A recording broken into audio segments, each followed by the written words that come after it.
Okay, let's get started.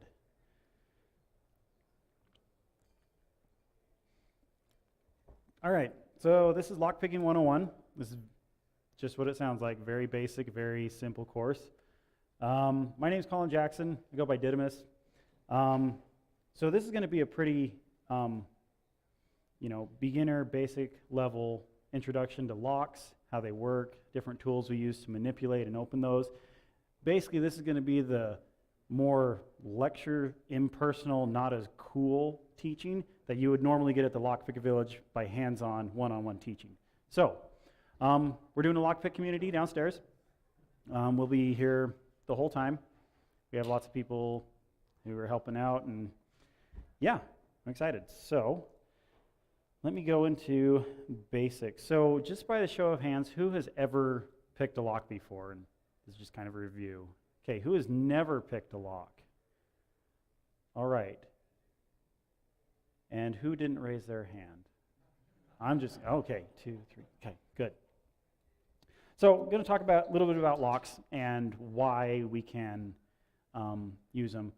But actually first, I'm going to cut over to another resource, which is extremely valuable, because they have a lot better slides than I do. So there's an organization called Tool, which is the open organization of lockpickers, or Locksport. And basically, this is kind of just a chapter type thing. There's a couple different chapters around the country. And they have a lot of meetups, and they're at a lot of security conferences and things like that. So I'm going to kind of use their stuff because it's a great resource. Their website is tool.us, tool with 3 O's. So basically, let's skip over to this one. Lockpicking is fun, fun, fun. So at most security conferences, you'll see some type of lockpicking. The reason why is because physical security is, one of the 10 domains of security. Penetration testers, a lot of times they have to do on-site engagements, and if you can get into places, you can spend hundreds of thousands of dollars on firewalls and next generation hootenanny and whatever, and then if you protect your important assets or server rooms or whatever with like your standard hardware store cheap locks, it's like I'm using a $15 lock to protect a $100,000 infrastructure. Kind of a interesting thing. So it can be as damaging, if not more damaging, especially when you get physical access to resources. So one of the rules that Tool has, which I think are great rules, there's several of them. There's 2. So the first rule is do not pick someone else's locks. Like don't pick a lock that you're not allowed to. Like don't just walk up to someone's house and start picking their lock. It's kind of awkward. I mean invasive. I've never done that. But and then do not pick your locks or if you rely on them. So like I'd recommend getting locks like from secondhand stores or hardware stores or something like that to practice on. Don't start on your front door lock and then because picking locks, you're basically exploiting weaknesses in the lock to open it, and it is possible to break them. It is possible to like get them stuck so they no longer work. And if you do that to your front door and that's a lock you rely on, you're going to have a bad time. So we're going to talk about the 3 kinds of lock openings. So there's your basic lock picking, which is kind of the, it's a skill. It's something you'll sort of learn over time. There's also the quick and dirty. You just kind of rake it and just pop it open. And we're going to go into a little bit more in depth on this here in a minute. And then there's the covert / high-tech stuff, which is really cool, really fascinating. Don't leave really any trace. It's the kind of stuff you read about in spy novels and different things like that. So this is tools, but this is what we do. We teach how to pick locks, why it's useful, why it's beneficial. Quick and dirty, this is what criminals do. They're just trying to get in and do your stuff. And let's be honest, a lot of times if they can do breaking and entry, like no one's there, they're gonna do that. And then what spies do. And then this is kind of what Tool says, but we'll teach you this stuff, but here's the stuff we don't want to teach you. It's all legal stuff, whatever. So lockpicking is easy. This is one of the things, this is actually, I've told many people this was my gateway drug into security. I was going up to college, and so this might date me a little bit, but Ocean's 12 had just come out in theaters, and Italian Job was in like either in theaters or recently released, and I was like, man, that's really cool. I should learn how to pick locks. That seems like a life skill. And so I was talking to my parents and a couple friends, like, well, you have an uncle who lives just up the road who's a locksmith. Why don't you go hang out with him for a couple nights? I'm like, really? He's a locksmith? So I went and my uncle taught me. And from there, I was hooked, pun intended, hooked to lockpicking at that point. And so that was about 14, 15 years ago or so, and I've been doing it ever since. But what I love about it is it's easy. It's not like you don't have to be a Linux graybeard and know the intricacies of why you would do like PS-EF versus PF-AUX on the command line. If you do know that, then you're like hardcore Linux graybeard. But I mean, you don't have to be an expert in computer security or anything like that. Anyone can learn how to pick locks. I was teaching my 7-year-old the other day because he wanted to know, and I was like, okay, why do you want to learn this? He's like, well, to help people. It's like, okay, fine, I'll buy it, whatever. He's a good kid. So there's a couple different locks. There's doorknobs. You see these everywhere. The lock is actually inside the knob, the part that you twist, or the handle. There's also padlocks, which is kind of a self-contained locking unit. Everyone knows this. This isn't new.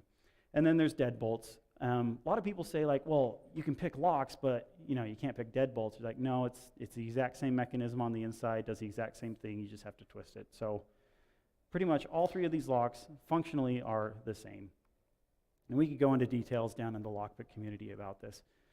So let's talk a little bit about what the locks look like. So this is what you would typically see when you look at a lock. You have your large core, and then the kind of the tan color. Then your yellow is the cylinder that actually spins once you put the correct key inside. And then you have the darker way, which is the keyway, and it's cut a certain way, so only a certain type of key will go in it.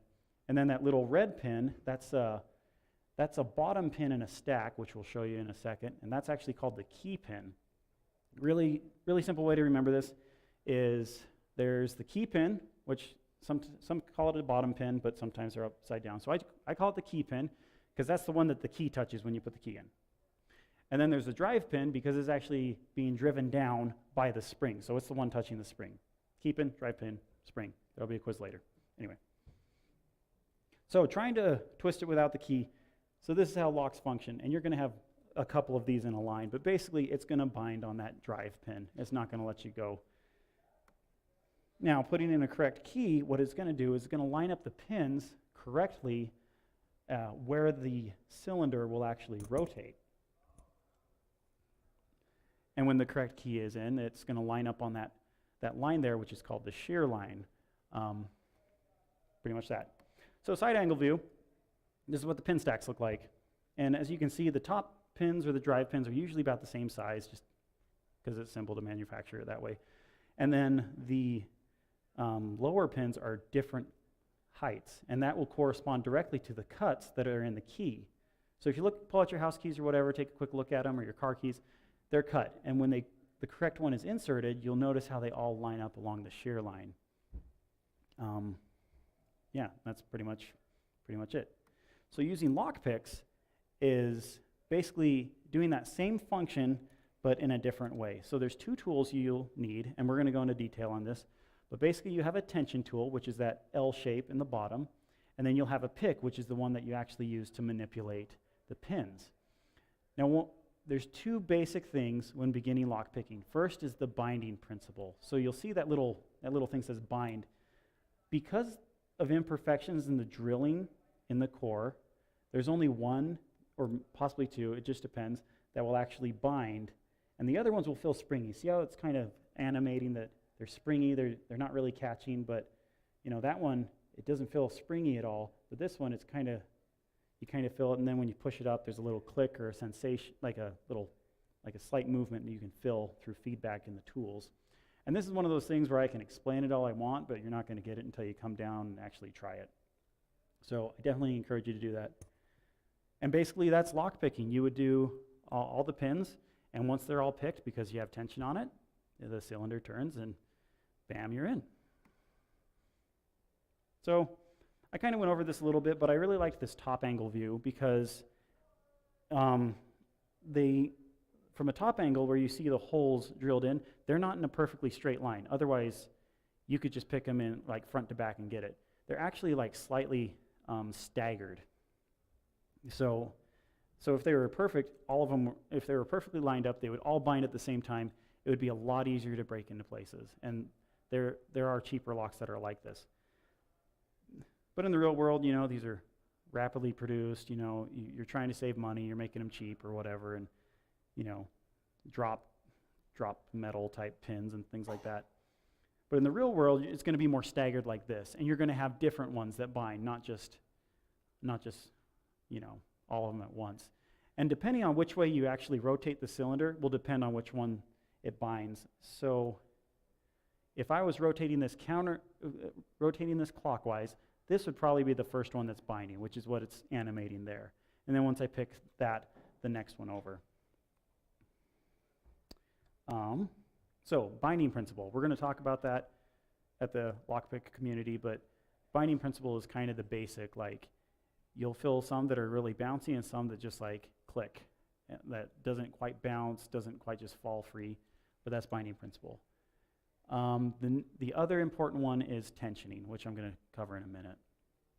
So looking from the front, kind of an x-ray view, this is basically what it feels like. Because you have tension on it and you're pushing up on the key pin, you'll feel like a slight click or even maybe hear it, and you'll see it slightly turn the direction that you have tension on. Riveting, right? It's a lot more exciting when you're actually doing it and you're like, oh, I got the lock. It's so cool. This just doesn't do it justice. Anyway, so that's setting a single pin, and then, you know, with lockpicking, you're doing multiple pins, and that's kind of what this is. We already saw it. Overlifting. So this is very common, especially when you're starting out. Overlifting is basically where you're going to pick, you start picking, and you actually push one of the key pins up too high, past that shear line. And so, you know, they bound that one, and oftentimes, especially with the transparent locks that we have down there, you'll see this, like when you push it up too high, you'll see pretty clearly that, man, I pushed way too high. And then it'll actually get stuck, kind of like that last pin there. So that's what overlifting is. So let's talk about tools. So the animation beforehand kind of had the hook and it was doing one at a time. That's called single pin picking, or SPP. That's the most common way you learn when you start out, and it's also for higher security locks, you kind of have to start, like a lot of times you have to focus on the one pin or the one security pin and stuff like that. Raking is kind of the quick and dirty. This is actually how I started, is like, you know, you put tension on it and you just kind of pick through it, sort of a thing. So this is an animation of it.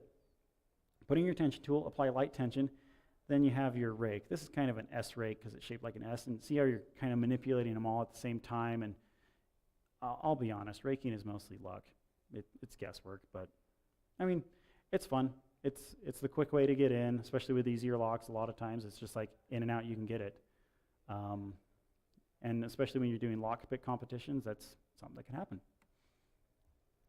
So let's talk about the half diamond. So the one on the left was the hook, and the one on the right was the S rake or the snake rake, and then the half diamond. You can kind of do both actions. You can do lifting and you can do raking with a half diamond. And there's several different types, but there's basic kits that have all the stuff you need. So lifting, you're basically using it like a hook. You're lifting one at a time. Or raking or shoveling, you know, that's another way. That's where you just kind of bounce them as you go.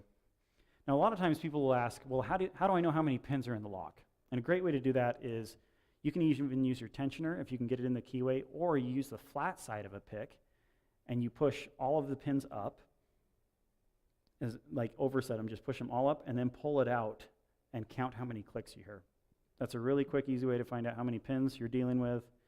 Gives you a better idea, because lockpicking is all about, you know, developing that touch and being able to see inside the lock without actually being able to see inside the lock.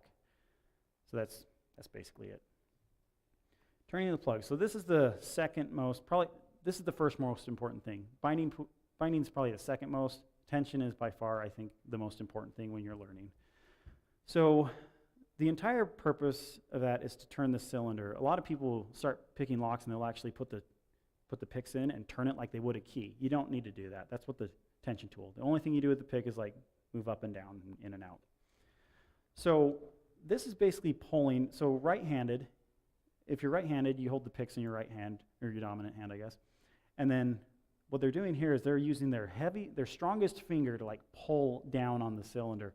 And what's wrong with that, well, it's not wrong, it can work for some people, but it can be really heavy, or you're pulling so hard you can't really push things up.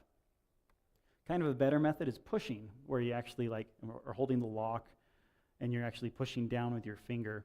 If you're pushing so hard that the blood is rushing out of your finger where the tension tool is, that's a good indicator that you're pushing too hard. It's almost like just a bit more than dead weight of your finger.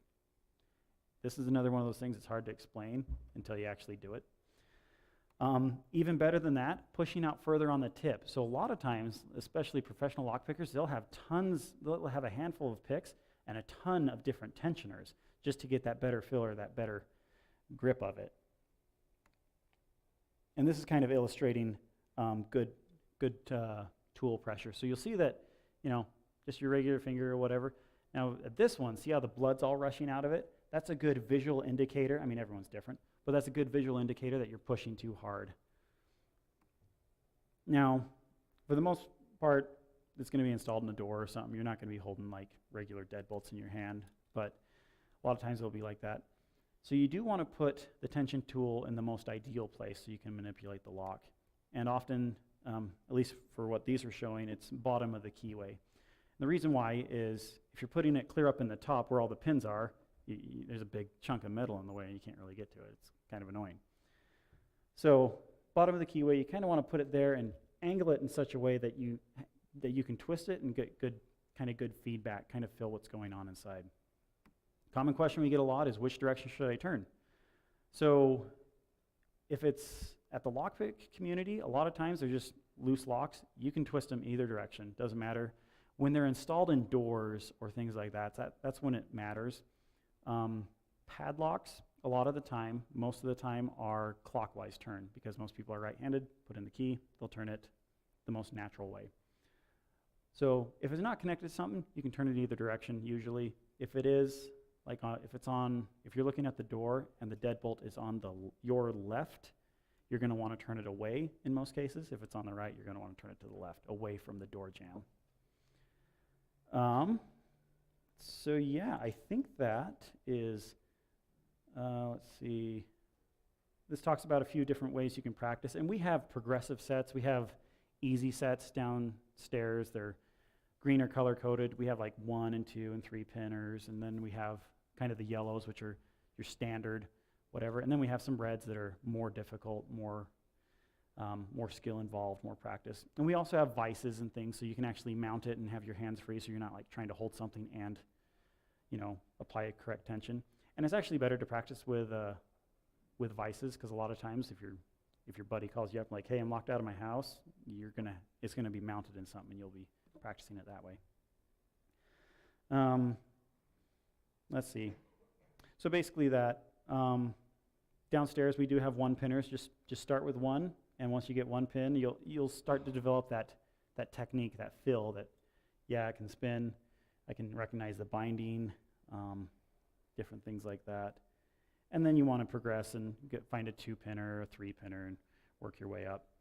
There's a few different ways, and this is probably more detailed than you want, but different ways to lift where you actually lift the entire pickup, and there's other ones where you kind of rock it, kind of teeter-totter it, where you would teeter-totter it, and it just kind of depends on how you can best manipulate it, and a lot of that is just going by the touch that you feel. Or try raking. Raking works, it gets it open.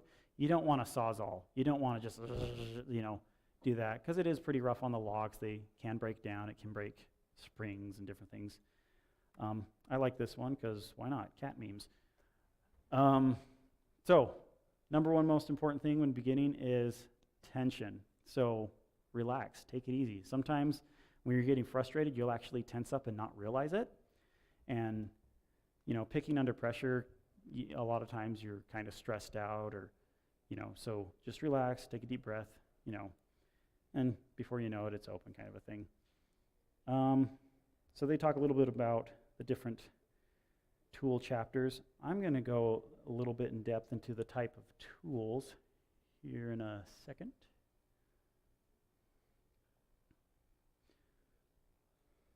Let's see. So we've got about 11 minutes left, and this will just take a second, but For the most part, there's basic picks. There's your hooks and fillers, feeler picks, kind of your single pin picking. Then you get into your raking, your snake or your S-rake, half diamond, which we've covered. Half ball is basically a rounded off half diamond. There's some locks where it works on.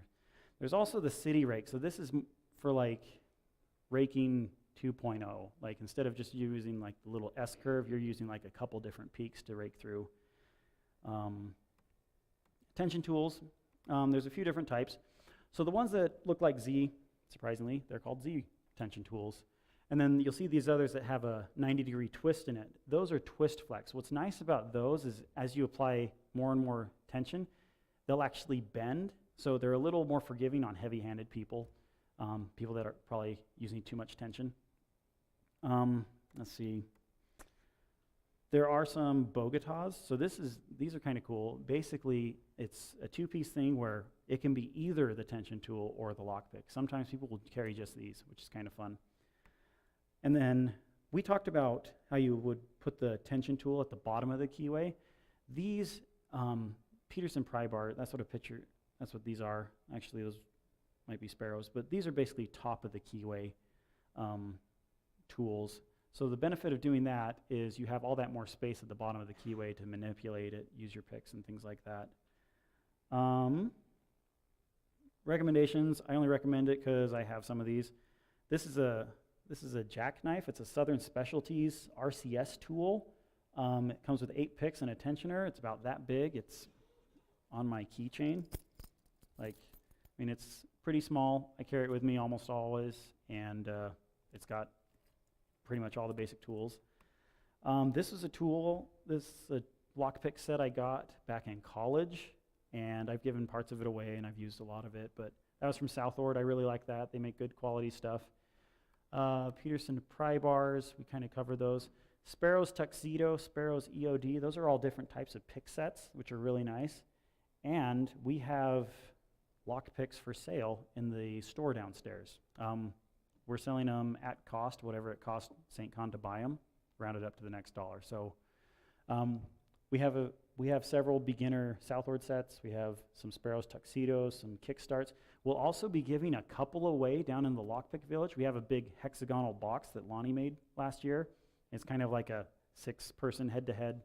You basically pick the lock, open the door, and whoever reaches in gets the prize. So we'll be doing that throughout the week. Yeah, there's some good books on it and different things like that.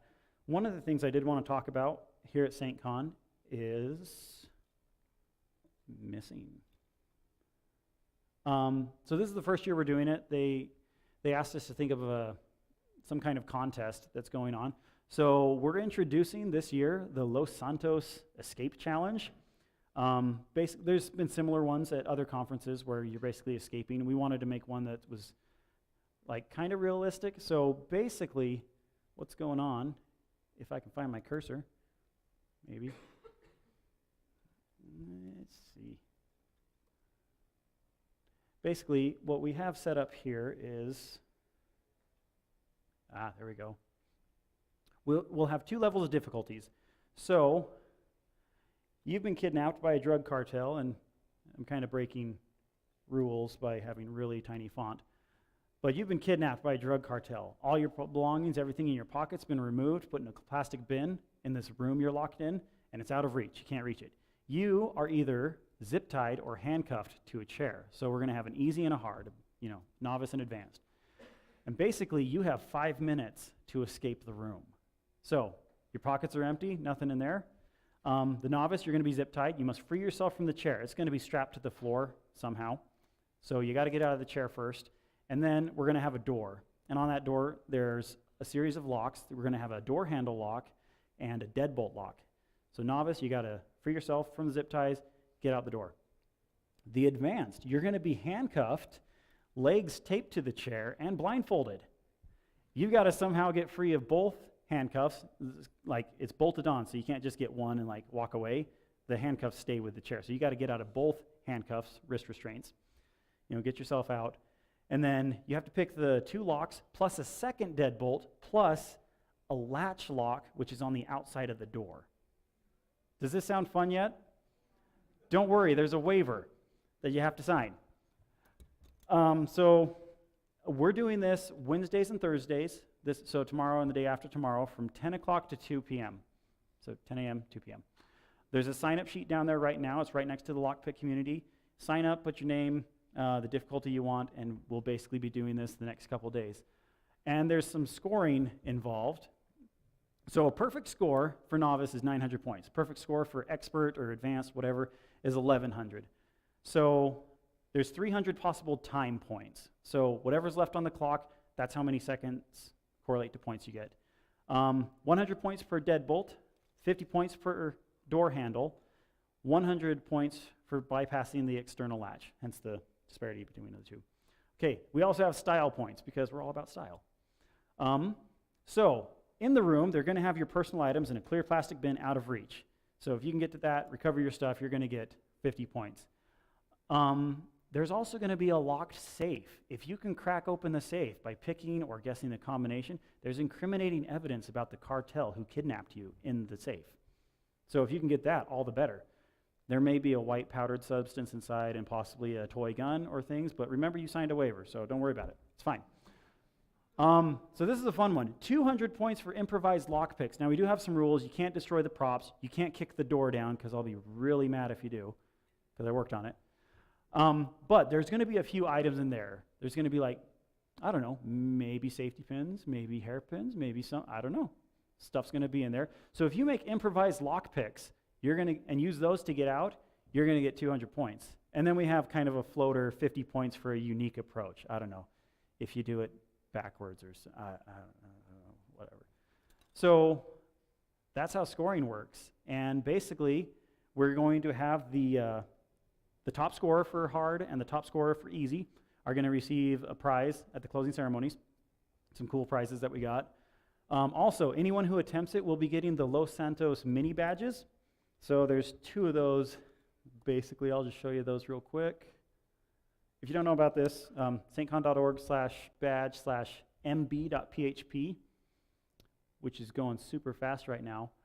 But that'll show all the official SAINTCON mini badges that you can get while you're here. All right. All of you should have got that top one. But down here, so there's the easy badge and there's the hard badge. So if you attempt it, you will get the blue badge just by attempting, because you're subjecting yourself to like being bound and whatever. Good job. You signed your life away. Here's a badge. Anyway. And then if you do the hard one, you get the hard badge and also a secret covert escape tool yet to be identified. So that might be helpful after the fact. Hey, this would have helped you, but we're going to do that. We've only made 100 of each of these. So if you want them, you got to sign up and actually attempt it. Other than that, we are doing one other mini contest. So we're going to be doing the black box head-to-head contest. We're going to be doing the Los Santos contest the next 2 days that you have to sign up beforehand. And then we're also going to do one, we're going to call it Hooks and Hoodwinks. This is going to be like a tournament style. Basically, we have all these hoodwinks, and we're going to have like similar locks, and it's going to be you against one other person. You're going to be blindfolded. You can't touch the locks or your tools. They have to be in front of you, and you're going to pick them blind.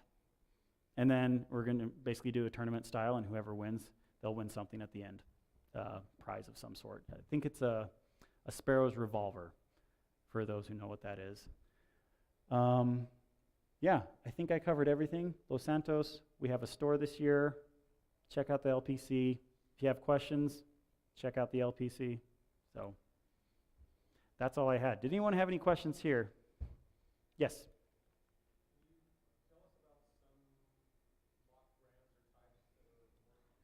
Okay.